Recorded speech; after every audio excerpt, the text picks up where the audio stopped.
পারস্পরিক সহযোগিতা বৃদ্ধি এবং ব্যবসা-বাণিজ্যের সম্ভাবনা অনুসন্ধানে পাকিস্তানের সঙ্গে সম্পর্ক জোরদারের ওপর গুরুত্ব আরোপ করেছেন অন্তর্বর্তী সরকারের প্রধান উপদেষ্টা অধ্যাপক মোহাম্মদ ইউনুস।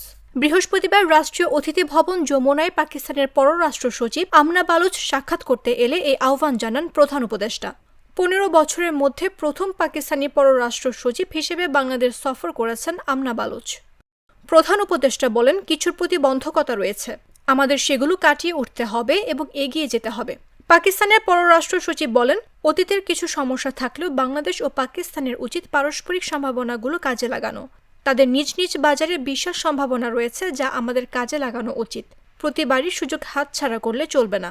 আমনা বালুচ বলেন, দুই দেশের বেসরকারি খাতের মধ্যে নিয়মিত ব্যবসায়িক পর্যায়ে যোগাযোগ এবং সব পর্যায়ে সফর বিনিময় প্রয়োজন। চলতি বছরের জানুয়ারি মাসে পাকিস্তানের FPCCI এর একটি প্রতিনিধি দল বাংলাদেশ সফর করে FPCCI এর সঙ্গে একটি সমঝোতা স্মারক সই করে। তিনি বলেন, পাকিস্তানের উপপ্রধানমন্ত্রী ইসহাক দারের আসন্ন বাংলাদেশ সফর দুই দেশের সম্পর্ক আরও এগিয়ে নিতে সহায়ক হবে। প্রধান উপদেষ্টা বলেন, আমি সবসময়ই পাকিস্তান সহ প্রতিবেশী দেশগুলোর সঙ্গে ঘনিষ্ঠ সম্পর্কের পক্ষে।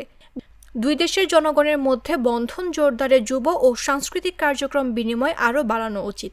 আমরা অনেক দিন ধরেই একে অপরকে হারিয়ে ফেলেছি, সম্পর্ক স্থবির ছিল, সেই বাধাগুলো কাটিয়ে উঠতে হবে। প্রধান উপদেষ্টা স্মরণ করিয়ে দেন, 2024 সালের সেপ্টেম্বর মাসে নিউ ইয়র্কে 79তম জাতিসংঘ সাধারণ অধিবেশনের ফাঁকে এবং ডিসেম্বর মাসে কায়রোতে অনুষ্ঠিত D8 সম্মেলনের ফাঁকে পাকিস্তানের প্রধানমন্ত্রী শাহবাজ শরীফের সঙ্গে তার বৈঠক হয়েছিল, যা দ্বিপক্ষীয় অগ্রগতিতে সহায়ক হয়েছে।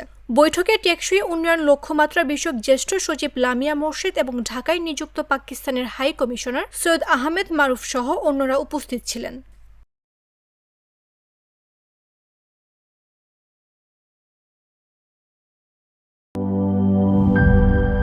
একনল হ্যান্ড ওয়াশ 100% প্যারাবেন ফ্রি, তাই নিরাপদ হাতের জন্য আস্থা রাখুন একনলে।